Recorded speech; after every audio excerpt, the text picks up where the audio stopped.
Paige Bueckers, JuJu Watkins, huge showdown in college basketball. UConn, USC. Doesn't really get much bigger than that. But my official prediction for UConn and USC is that Sarah Strong will be the best player on the floor. The freshman for UConn will separate herself. I've seen Kiki Iriafen for USC, and she's a nice player, but she doesn't have the extra dimensions that Strong does. And Strong, I think, is the most talented player on UConn. Obviously, they also boast Paige Bueckers and AZ Fudd, who's been dealing with a minor injury.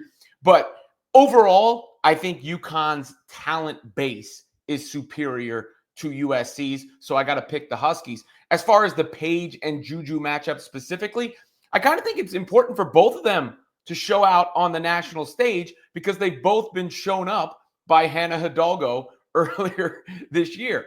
And now you got these two players who have been hyped so much coming into the year, and deservedly so. Really excellent players. You see it on the marquee there. And it's great for the sport and for women's basketball that can be promoted in such a fashion. Primetime network game, two young women, faces of women's college basketball, faces of the sport going forward.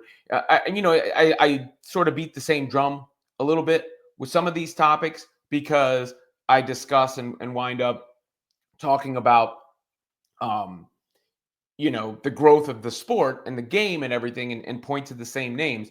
But when I reference Hidalgo there, she's another one that has emerged on the scene because of this and because of the increased interest and just because of her game.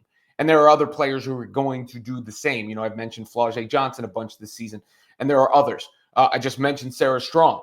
But the hype coming into the season in many ways was based around Paige Bueckers and JuJu Watkins. So I hope they live up to the billing in the game. I hope they go up against each other, match up with each other on many instances throughout the game.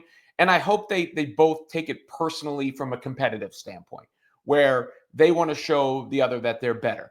Because they've each had their change snatched in a game earlier this year against Notre Dame.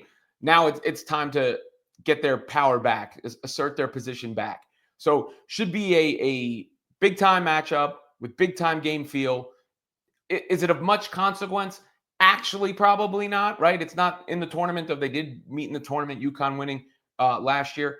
I think we'll get the same result here because thus far, what I've seen from this college basketball season, I think UConn has the more talented team top to bottom than USC. But we're about to see. And JuJu can, try to do some of that or make up for some of that on her own.